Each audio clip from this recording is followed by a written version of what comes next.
Miila kiyyaa sasiin jira jaa sammuu ta'e too bikkatam jirti. Yemma si bira jirti gaa si wajjin. Nagaramoo sammuun xiyya moo sammuun xiyya kun as jirti nagartu. Bikkatanamu. As jirti. Taa jirtu bitar goitu. Tandagamnu. Hawa ajaa'iba qabxaa tu dhugaa. Qubeen afaan Oromoo 36. 36. Qubeeleen afaan Oromoo 36 kana keessaa meeqaatu qubee dachaati? 10. Yaa kabajamtoota daawwattoota keenya cinaan keessan amma dura viidiyoolee tokko kan nuti postannu nu beekuu dandeessanu irra caalaan keessan garuu haaree toomaltu. Guyyaan keessan osoo hin kofalle, osoo hin bohaarre, osoo hin gammanne, ilkeen keessan osoo hin mul'anne isin hin dabrin, guyyaan hin dabrin dhaadannoo jennuun dhufnee jirra. Magaalaa Adaamaarra shirshiri jechuudhaan hawaasa gaafilee street queues yookaan immoo gaafilee jajalloo fi didiriirtuu ni gaggaafanna. Hawaasa waliin turtii nuti taasisnu maal fakkaata irraa akka bohaartan abdii qabna. Nu waliin turtii godha. Garuu warri chaanala kanaaf haaree taatan subscribe godhuudhaan. Bakka namni hedduun wali qabamee dhuftee ni beektaa? Cidhaafaa akkas baadhattoota hin argamu. Dhuftee hin jenne. Dhuftee ni beektaa? Hin beeku. Haa hin soobin dhugaa. Dhugaan beeku. Ayyee addisee. Takka bakka namni hedduun wali qabamanitti dhuftee ni beektaa? Egaa namni hedduu wal qabamanitti dhuftee ni beektaa? Garuu dhufnee nama beeknaa? Maali nama jiraan dhuftee? Egaa dhufuun kun beektaa gisee nama qabdees gara nama waxxartii gara nama dhukkubuurra suutuma aayilitti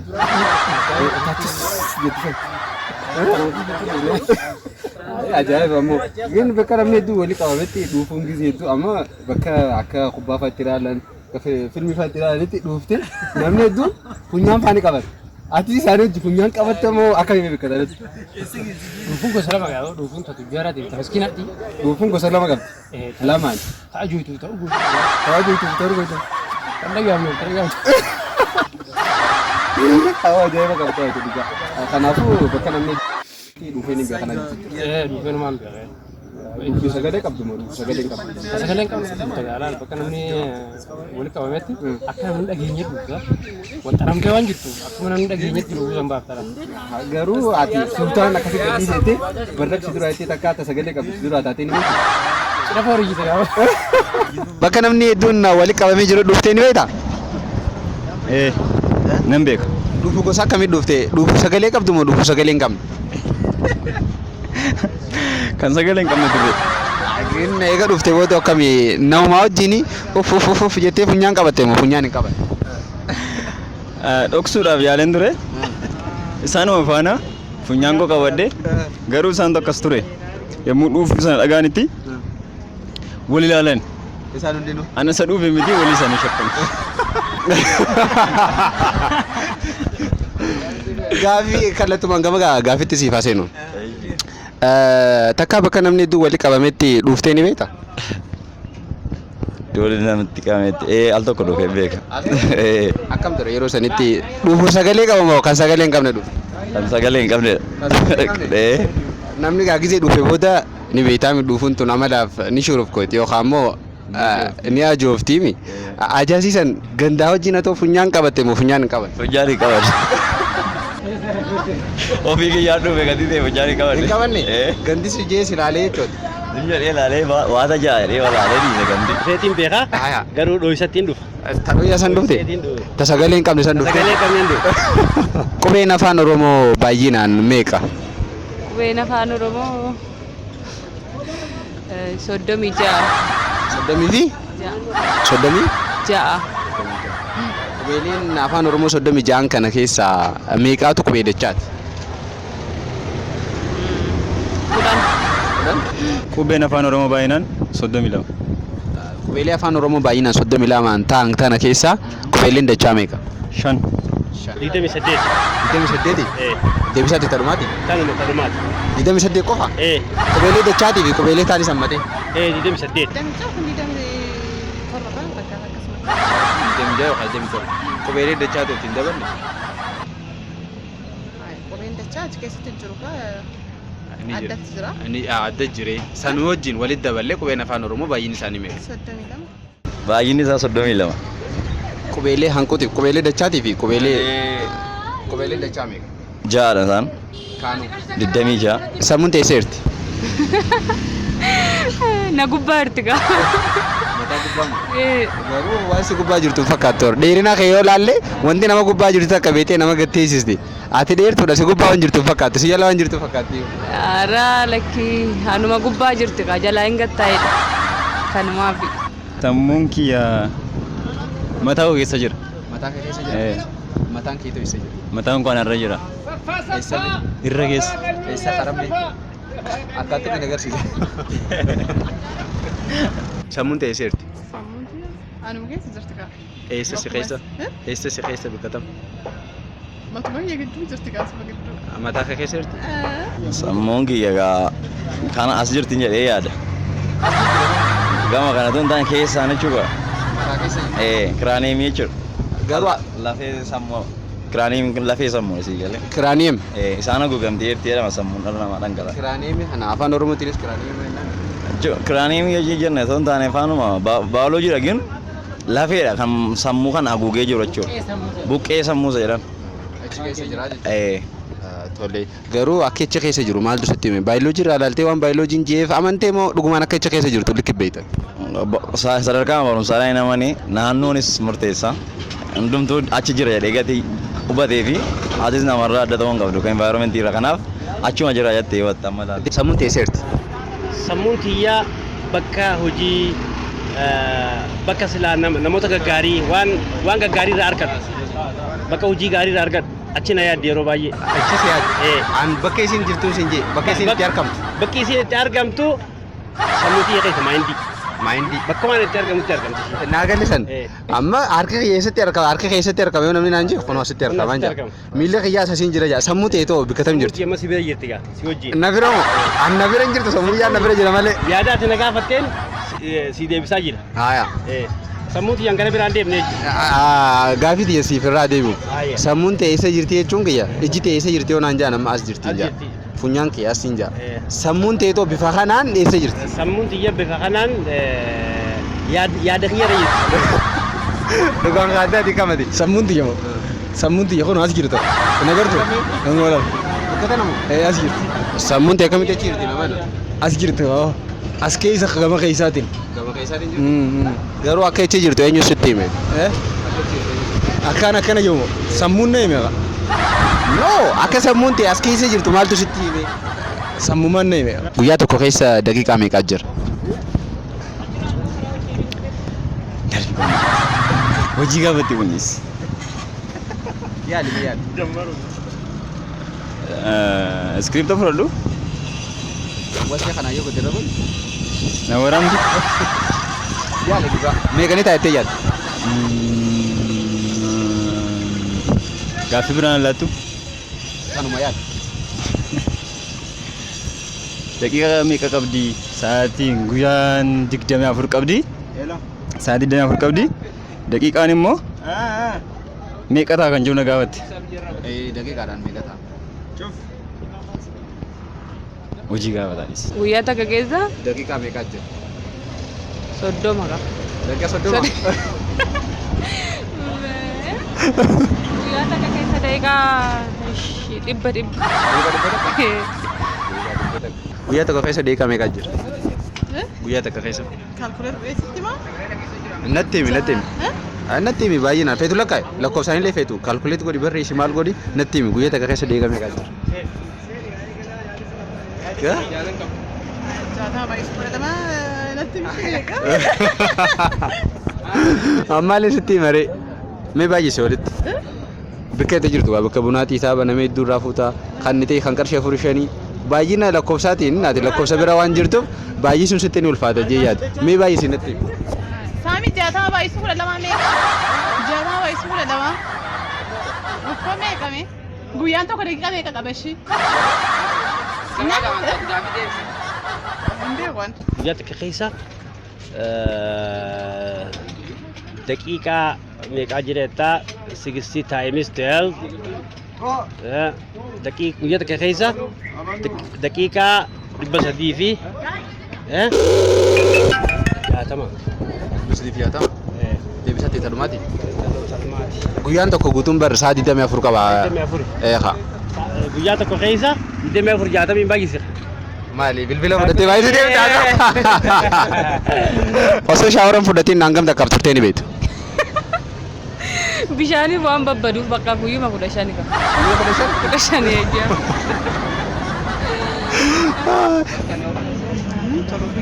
Guyyaa lama darban ture wayin. Garaagarummaa guyyaa lamaati. Daftee dhiqatta jechuudha. Kanaaf akkana diimatta. Roobaa fi duumessa kamtu dura lafa tuqa? Rooba fi duumessa rooba ka. Roobaan? Roobni roobee ergasii duumessa. Rooba. Rooba. Akkamitti duumessi yoo jiraate malee roobni wayii dhufaa wayii kanaafuu duumessa dura lafa tuqa jechuudha. Duumessi inni fe malee lafa hin tuqne kan roobe garuu duumessa. Rooba. Rooba akkamitti? Dura duumessaa eessan booda roobni itti aana waan ta'eef. Ta'us kaa roobni sanuu kaa dhufu duumessa irraa kan lafa bu'ee bar duumessa malee roobaa miti. Roobatu lafatti. Sin dandeenye qaba. Rooba qabaal. Roobaan lafa tuqa? Akkamitti? Duumessi koo gubbaa tafa. Ani duumessaa jechuun malee duumessaa yoo ta'e urrii kana uwwisee agarsiise malee lafa bu'ee miti lafa achirra miti. Garuu roobni lafa bu'a. Dhalaa tokko gisee duraa agartu. Wanti irraa hubattu maal? Dhalaa tokko giseen dura argee gartee egaa miilarraa kaasatti ilaala. Miilarraa kaasatti ilaala. Miilarraa kaasatti ilaala. Dhalaa nama harkisu kun ilaala. Miilarraa kaasatti ilaala. Harmallee numa ilaala. Harmas malaan. Harmas numa ilaala. Gonti duruu dursu agartu maali garuu dhalaa ba? Harman argama. Harma ga. Garuu needuun harmani harkati eliyaa leekin harbi dalaan kun nyaata ati akkamitti jirtu? Sandiira gaa. Ajaa'iba dhugaa. Dhalaarraa wanti dura dursu gisee si agartu ba? Bakka ani jirame haala uffata ishiitu waan inni godhisu daareeshina sun wanti nageemsisu. Malee waan takka isirraa nu badduudha. Namni garee amma dhalaa giseen dura arga wanti isin irraa argu ija siiti jaa. Garee ammoo funyaan siiti jaa. Gareetis akkasuma waan biraa jaa. Ati gin dhalaarraa wanti agartu san uffannaa isirratti hundaa malee kana san jettee kaaddabeetu hin jiru. Basalee qooma ishiitii fi teessoo ishii sun iddoo agaree akka malee natti. Akka malee natti akka malee sitti maal? Nattaa miti bakka ishee. Kanaafuu qooma dhalaatii fi teessuma isaanii harkuun hedduu si hawwisiisa. Ajaa'iba! Ijoollee daldalaa hedduun beekte akkanuma jaan waan dhugaa dhiirri maaliif dubara fuudha? Takka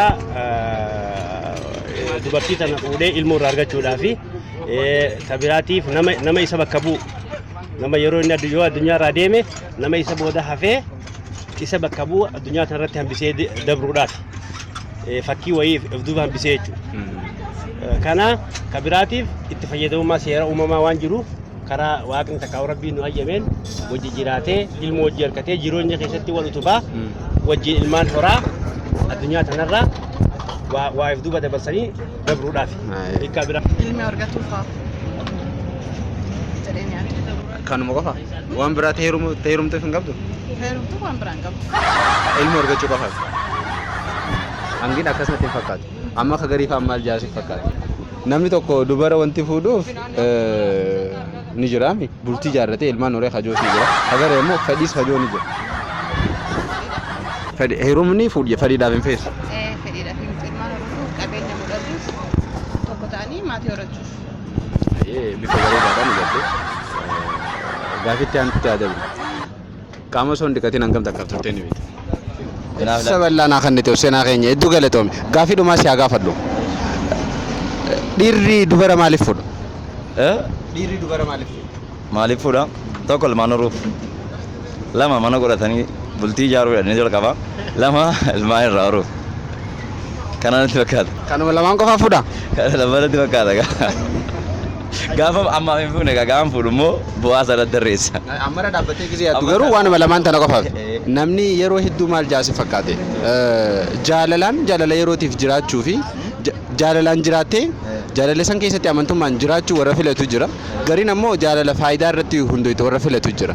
Jaalala lamaan keessaa kam filattati? Jaalala faayidaa irratti hundoyte moo jaalala bu'aan alaa jaalala dhugumaan amantummaan jiraatan san filatu? Dhugumaan amantummaa malee jaalala birrii hundoofte bu'aan hundoofte jiraachuu hin tolu.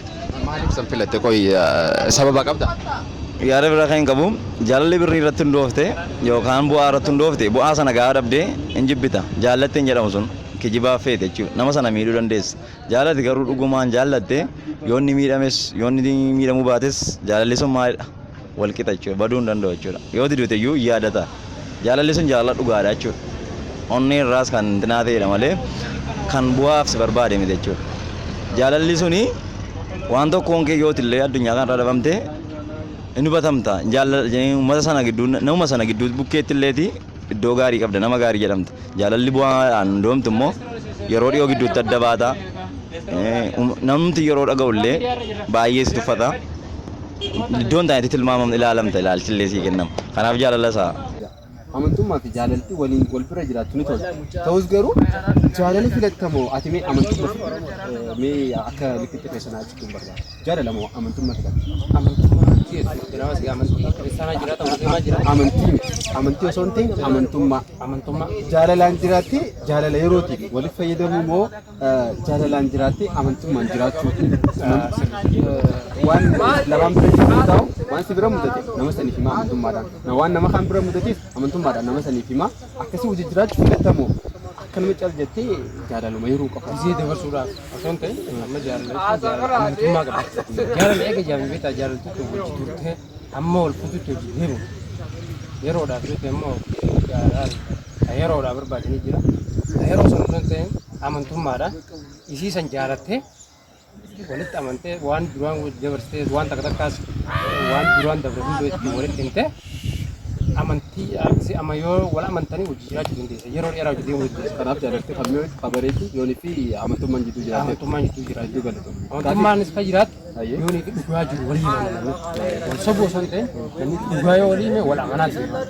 Sobuun hin barbaachisu jaalala keessatti. Kanaafuu amma hawaasa keenya keessatti wanti akka bultiin keessatti akka amantummaa dhabuu dheetti. Amantummaa dhabuu dhugaa walii himananii. Isa bareedaadhaan hubatte dhugaa waan guddaadha. Paantiin ati uffatte paantii qarshii meeqaati? Qarshii 60maati. Paantii qarshii 60maati? Paantii nan uffadhe gaa amma duulaareenis dabalee beektaa. Haa. Duraan 50 turte amma 70. Ati gaafa qarshii itti biisan bitte? Amma tooraarii bitane qaburtamte yaani amma dabalte jiru.